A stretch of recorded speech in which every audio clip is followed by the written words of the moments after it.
बिस्मिल्लाहिर्रहमानिर्रहीम। अस्सलाम वालेकुम। Welcome to my channel R Sheikh kitchen. आज आपके लिए बहुत मज़ेदार बिहारी बोटी मसाला की रेसिपी देने जा रही हूँ, जो आपको बहुत पसंद आएगी। आपने ट्राई करना है और मुझे अपना अच्छा सा फीडबैक देना है।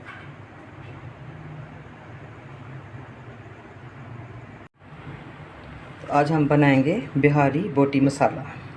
तो सबसे पहले ये मैंने कुछ खड़े मसाले लिए हैं। 1 टेबल स्पून धनिया, साबुत धनिया, 1 टीस्पून काली मिर्च है, 2 से 3 सब्ज़ इलायची हैं, 1-2 टुकड़े जलवित्री के हैं, 1 मोटी इलायची, 2 टुकड़े दालचीनी के और 1 टीस्पून ज़ीरा। इन मसालों को पहले हम हल्का सा रोस्ट करेंगे।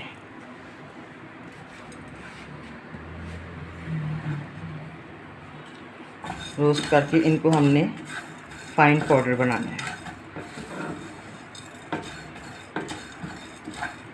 1 मिनट में ये रोस्ट हो जाएंगे। ये देखें, अच्छे से पाउडर बना लिए। बहुत मज़े की खुशबू आ रही है। ये मैंने 1 केजी मटन लिए है और आपने इसकी छोटी छोटी सी बोटियाँ करनी है। ये सारा मसाला इसमें जाएगा। बिस्मिल्लाहिर्रहमानिर्रहीम।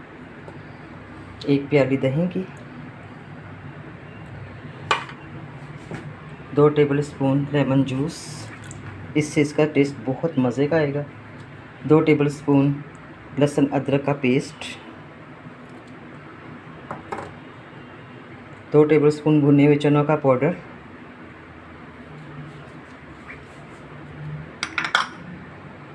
1 टीस्पून कचरी पाउडर। अगर आपके पास है तो इसमें डाल लें, नहीं तो आप पपीते का पाउडर, पपीता भी फ्रेश डाल सकते हैं। ये 1 टेबल स्पून मिर्च, 1 टीस्पून हल्दी और 1 टीस्पून नमक। नमक आप अपने टेस्ट के मुताबिक ले सकते हैं। मसाले भी आप अपने टेस्ट के मुताबिक ज़्यादा या कम कर सकते हैं। तो अब हम इसको मिक्स करेंगे और साथ ही इसमें मैं हाफ कप ऑयल का ऐड करूँगी। अब इसको तकरीबन 1 से 1.5 घंटा मैं फ्रिज में रखूँगी। आप चाहें तो ओवरनाइट भी रख सकते हैं। तो मिलते हैं 1 से 1.5 घंटे के बाद। देखिए, 1 से 1.5 घंटा माशाल्लाह से मैंने इसको मैरिनेट करके रखा है और देखें ऑयल खुद ही ऊपर आ गया है। कितना खूबसूरत कलर लग रहा है। अब ये मैंने मट्टी की कढ़ाई ली है। इसमें मैंने एक छोटी प्याज ली है, जिसको मैंने लाइट ब्राउन करना है।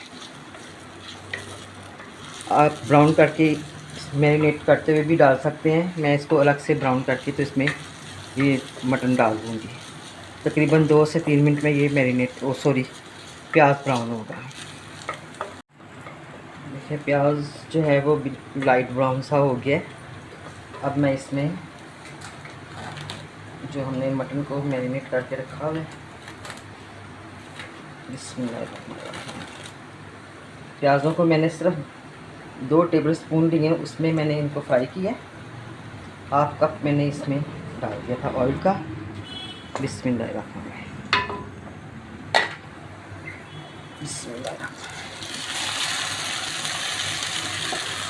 सारा मसाला इसमें डाल देंगे। तकरीबन 1 से 1.5 गिलास में इसमें पानी का डालूंगी।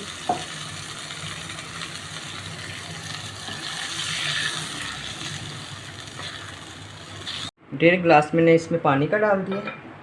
अब मैं इसको तकरीबन 1 घंटे के लिए स्लो आंच पे रखूँगी।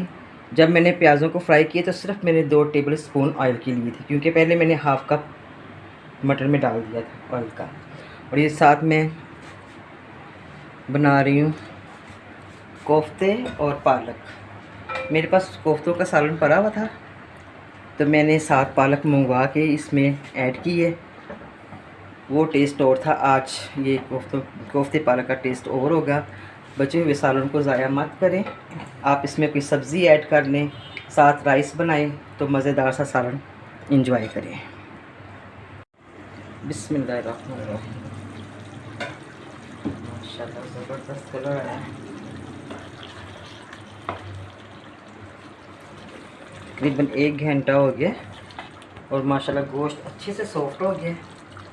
ये मैं कोयले को जला रही हूँ, इसकी स्मोक देंगे हम इसमें।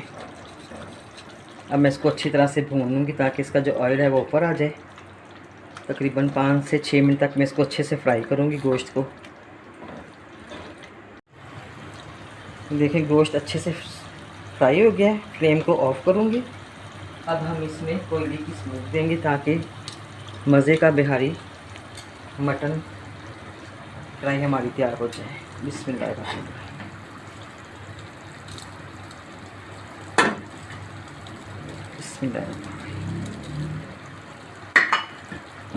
10 मिनट के लिए मैं इसको कवर करूँगी ताकि पूरी जो स्मोक है इसके गोश्त के अंदर तक चली जाए।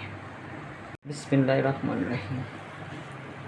कब से मैंने फ्लेम ऑफ किया हुआ है तो अभी तक इसमें ऐसा लग रहा है जैसे फ्लेम ऑन है। बिस्मिल्लाह।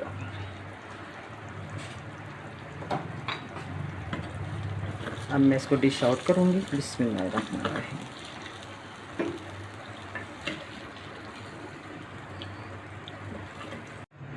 बिहारी बोटी मसाला तैयार हो गया, बहुत मज़ेदार बना है। आपने बिल्कुल इसी तरह बनाना है। साथ प्याज है और मैंने इसमें थोड़ा सा गार्निश किया धनिया, हरी मिर्च और अदरक। ये कोफ्ते मैंने एक दिन पहले बनाए थे। अब मैंने इसमें पालक डाल के इसको रिफ़्रेश किया है। साथ में इसमें बटर डालूँगी और ये मैंने 7 राइस बनाए हैं, ज़ीरे वाले राइस। तो रेसिपी अच्छी लगी है मेरे चैनल को लाइक करें, शेयर करें। जिन्होंने अभी तक सब्सक्राइब नहीं किया तो मेरे चैनल को सब्सक्राइब भी करें, साथ बेल आइकन के बटन को प्रेस करें। अपनी बहुत सारी दुआओं में याद रखें। Thank you. अल्लाह हाफिज़।